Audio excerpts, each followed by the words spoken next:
Olá pessoal, aqui é o professor Lucas falando. Vamos tentar fazer aqui uma revisão de química, tá? Para ajudar aí vocês na hora da avaliação, tá?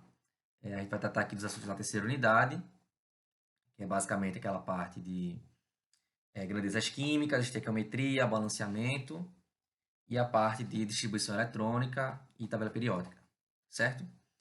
Então vamos lá, vamos tentar ser o mais rápido possível, beleza? Vamos resolver aqui algumas questõezinhas para a gente relembrar os assuntos, tá?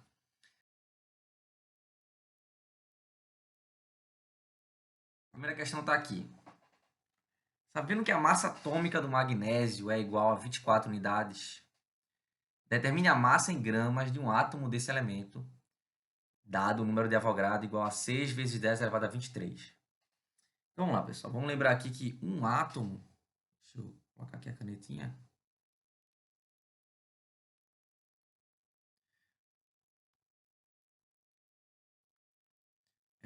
Um átomo de magnésio...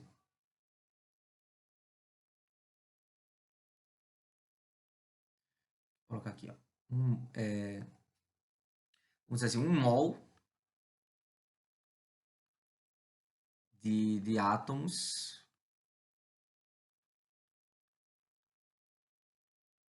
de magnésio. Ele diz que equivale, né? A gente vai dizer aqui, ó, 24 gramas por mol, como já diz aqui no próprio enunciado. Tá? Ou seja, 24 gramas por mol corresponde a, pelo número de Avogadro, né? Avogadro, 6 vezes 10 elevado a 23 átomos por mol. Beleza? Grandezas químicas. Tá? Ele quer saber a quantidade, né, de gramas, tá, que um átomo só vai ter. Então, eu vou dividir, pessoal. Eu vou dividir aqui, ó, a massa, né, que seria 24 gramas por mol, dividido pela quantidade aqui de átomos por mol. Seria 6 vezes 10 elevado a 23 átomos por mol. Tá? Fazendo essa divisão aqui, 24 dividido por 6, cortando aqui o mol, né, a gente vai ter o quê? 24 dividido por 6 vai dar 4. E aqui eu tenho um expoente, né? Ele está embaixo, positivo, para que se eu quiser que ele vá para cima, ele fica negativo.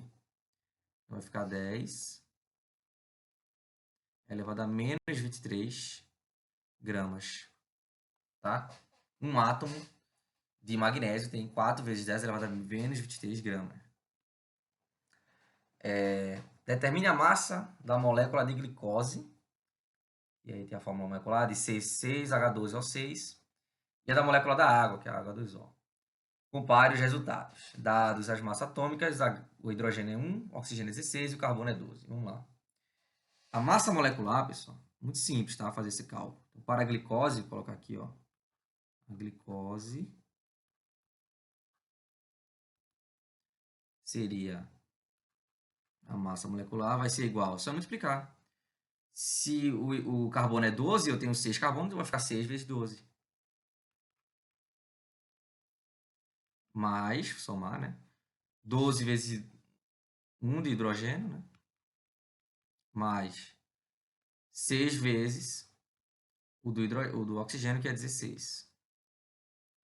Fazendo essas multiplicações aqui, né? Isso vai dar 72 mais 12 mais 96. E por fim, isso vai dar igual a 180 U, certo? Essa é a resposta aí da massa molecular da glicose, tá? Vamos agora para a água, que é a mais fácil ainda, né? Que é H2O. A massa molecular vai ser... Eu tenho 2 hidrogênios, então vai ficar 2 vezes 1. Mais, só tem um oxigênio, então vai ficar 1 vezes 16.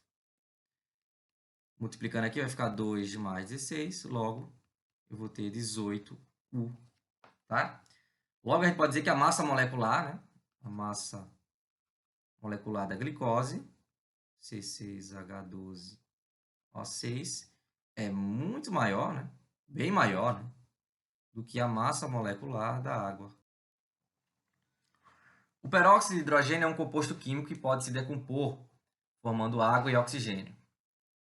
A respeito dessa reação, a equação corretamente balanceada é... Então, vamos lá. Primeiro a gente vai ter que... Veja que ele não diz que... Ou seja, não está balanceada, a gente vai ter que balancear. Né? Vamos lá. O peróxido de hidrogênio, pessoal. Peróxido de hidrogênio é o seguinte. É o H2, que é água oxigenada, né? O2, tá? Isso é peróxido de hidrogênio. A gente vai decompor, ou seja, né, vai separar aqui, né? Ele vai separar da seguinte forma. Ele vai separar aqui, formando água, que a gente sabe que é H2O, mais oxigênio. Tá? Aí você pode achar, acabou aqui, né? Mas se você olhar, nem tem essa alternativa, na verdade. Por quê? Qual o problema aqui, né? Porque o oxigênio ele não fica sozinho, tá? Quando a gente faz aqui, quando a gente separa aqui. Na verdade, ele sempre vai ter aqui um O2, tá? Sempre tem que ter um O2. O oxigênio ele não fica só, ele fica com um O2, se ele estiver livre, né? Então, a gente vai ter que balancear, porque agora eu tenho 2 oxigênios aqui, né, nos reagentes e tenho 3 oxigênios nos produtos. Então, eu vou ter que balancear multiplicando os coeficientes, né, que a gente chama, né? Então, quais coeficientes eu teria que colocar aqui, né? Qual o número de mols? Eu tenho que igualar.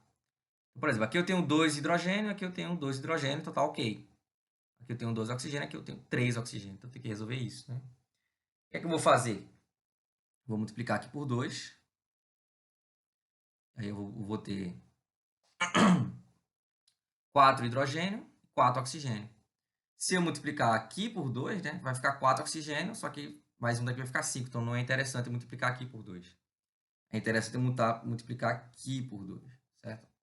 E aí eu vou ter 4 hidrogênio, mais eu vou ter 2 oxigênio com 2, 4 oxigênio, tá? Agora está balanceado, né?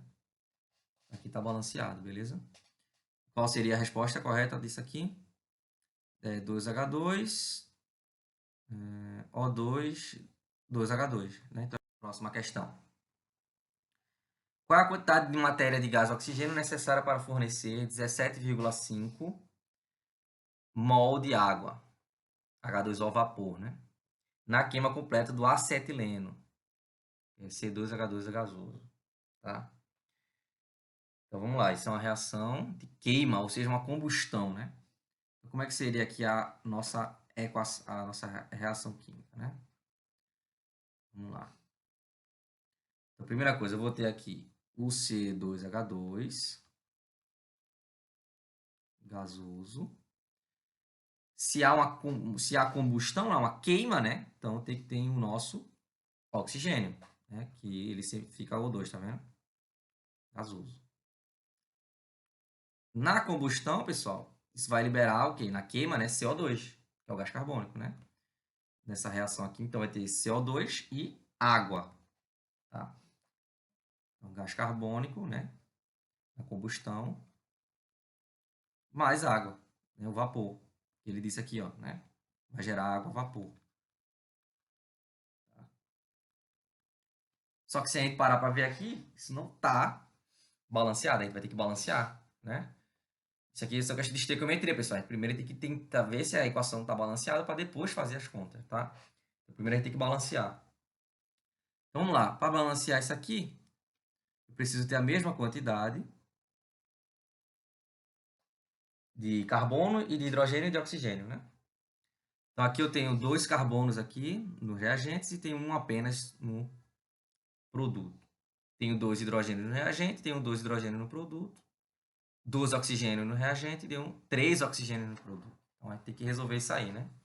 Então, a gente vai multiplicar. Vamos multiplicar aqui, né? A gente fez isso aqui muito em sala de aula.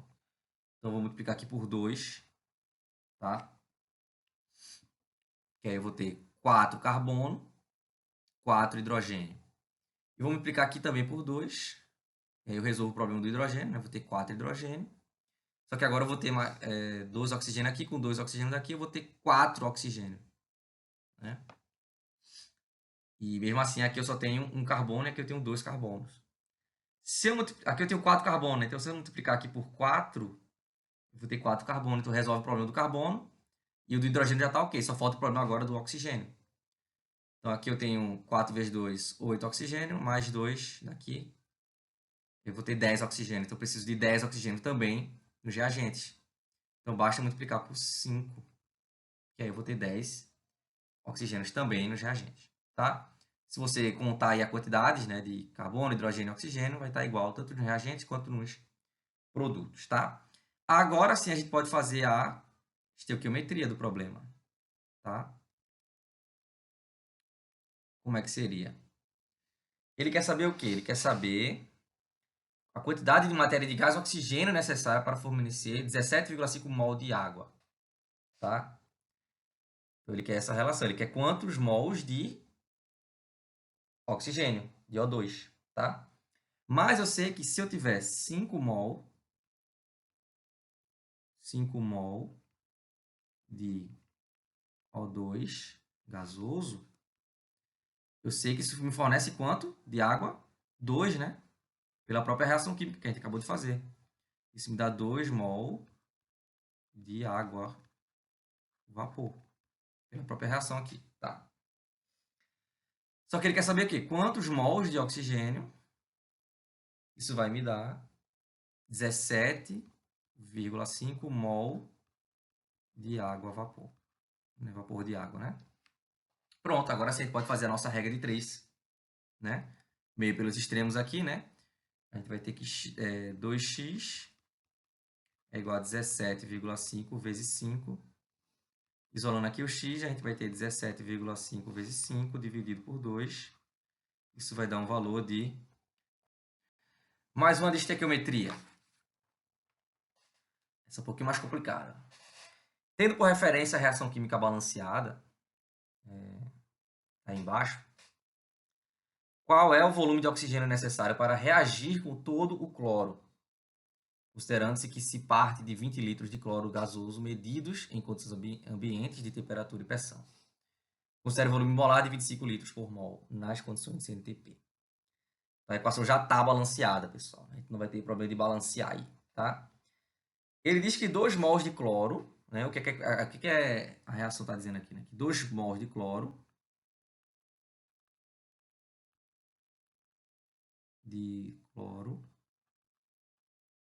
me dá, quer dizer, eu preciso, né? Se eu tiver 2 mols de cloro, eu preciso de 5 mol de oxigênio.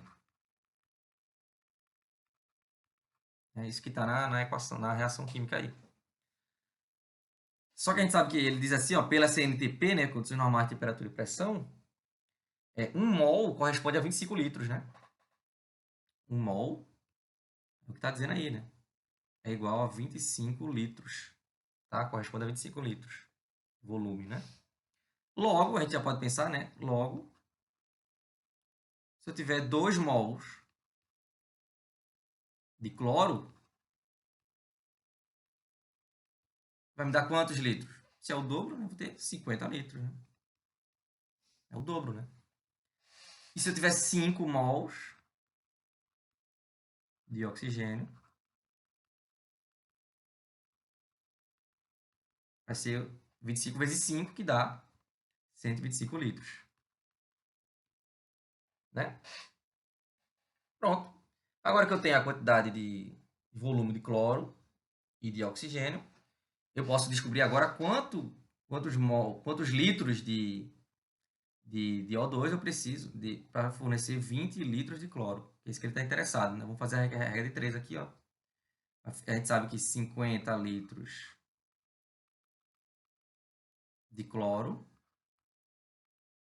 isso me dá 125 litros de O2. Né? Foi o que a gente descobriu aqui, né? A gente viu aqui só nos dados aqui da questão. Qual é a pergunta? 20 litros de cloro. Eu vou precisar de quantos de oxigênio? É o X.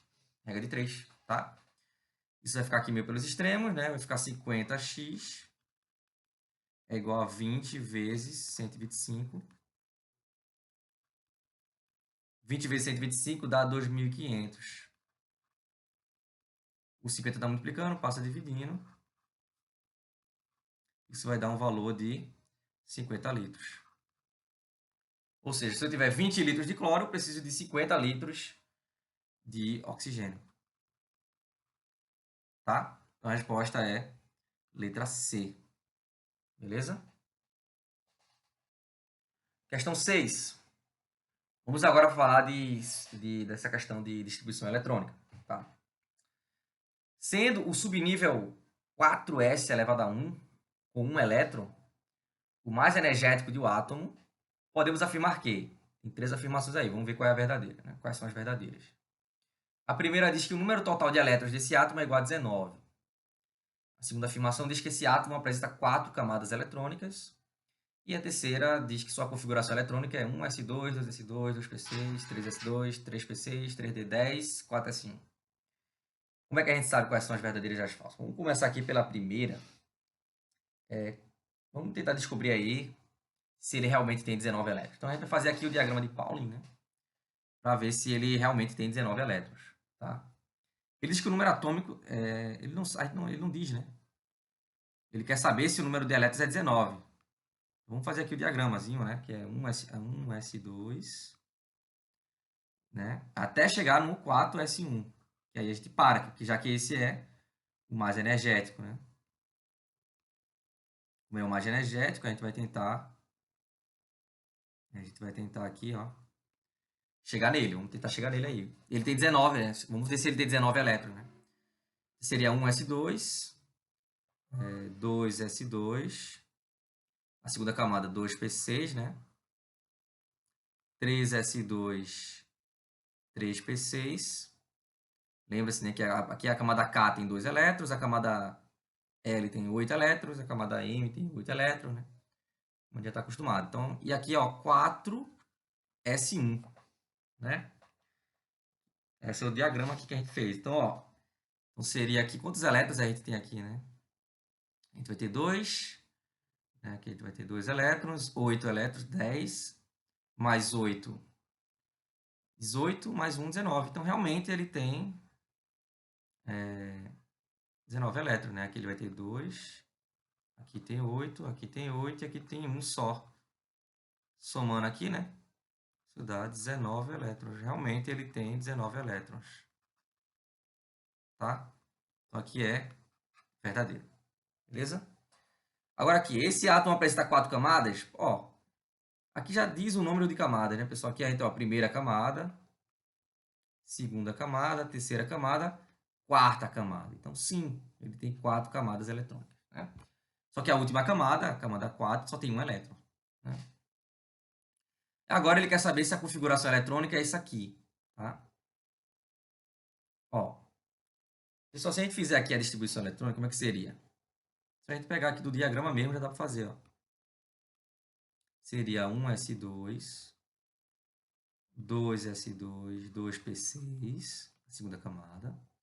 A terceira camada, 3s2, 3p6, 4s1.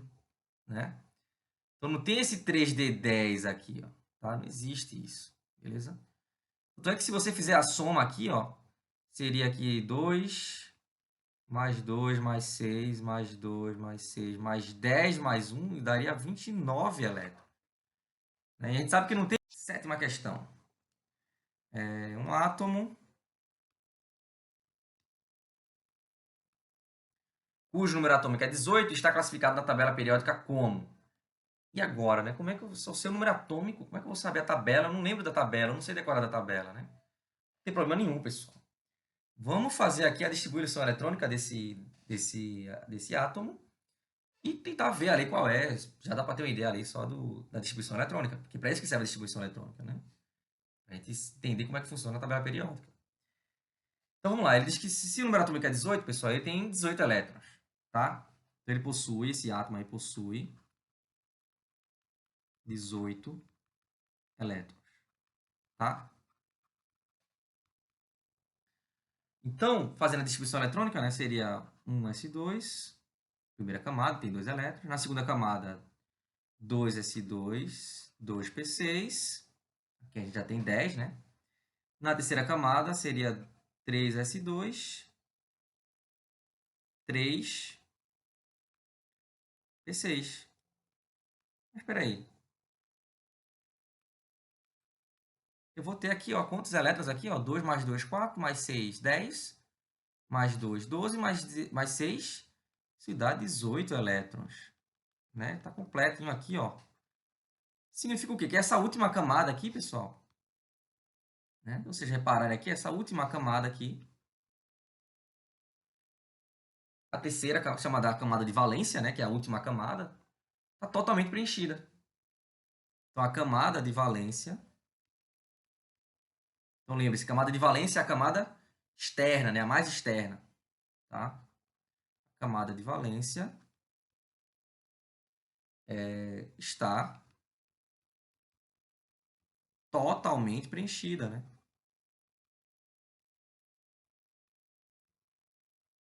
Certo? Porque ela possui 8 elétrons, tá? 8 elétrons. Né? Nessa camada, na 3 aqui, né? Se tiver 8 elétrons, ela está totalmente preenchida. Então, ou seja, é classificada a tabela periódica, qual é esse tipo de átomo que tem a camada de valência totalmente preenchida? Que tipo de átomo é esse? Né? Está localizado aonde na tabela periódica, né? A gente viu isso aqui, né, pessoal? Os átomos que possuem totalmente a camada de valência preenchida são os gases nobres, tá? Que nesse caso aqui é o... Vamos para a nossa última questão. Uma questão de também dessa de envolvendo propriedades periódicas, tá? O átomo de sódio está representado pela imagem a seguir. Em relação ao raio atômico do sódio, podemos afirmar que o raio atômico de sódio é maior que o dele, ou seja, um íon, né? Quando ele está mais, né? Significa o quê? Que ele perdeu um elétron. Então é maior. Letra B, o raio atômico de Na é menor que o de Na-. O raio atômico de Na não muda quando ele perde elétrons, ou o raio atômico de Na não depende do número de elétrons. Ó, vamos lá. Então, quer dizer, quando ele está aqui em Na+, aqui nem é maior não, tá? Aqui é menor. Vamos lá, por que acontece? Quando ele está mais, aqui significa que ele perdeu um elétron, ele fica positivo, né? Então, isso aqui, ó, ele perdeu um elétron, tá? Qual seria esse elétron? Seria o elétron da camada de valência, seria esse elétron aqui, ó, tá? Ele saiu. Logo, o resultado, né? Como é que seria, né? O resultado seria o quê? Seria aqui o núcleo. Aqui na primeira camada teria 2, né? 2 elétrons. Na segunda camada teria 8.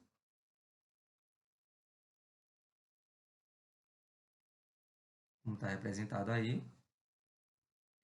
Só que não vai ter mais a última camada, porque perdeu o elétron, né? Ou seja, aqui o Na+, tem um raio menor, né? O raio do Na+, é menor que o raio do sódio neutro, tá? Então a resposta seria a letra A, pessoal, tá? Quando ele perde um elétron, nesse caso aqui do sódio, ele perde o único elétron que ele tem na camada de valência, ele perde esse elétron, então logo, né, ele fica com um raio menor, tá certo? Tranquilo? Então, sim, o raio atômico depende do número de elétrons, né? Vai depender. Certo, pessoal? Então, por hoje é isso, tá? Espero que vocês façam uma boa avaliação, tá? Essas questões aqui são bem parecidas com as questões da avaliação.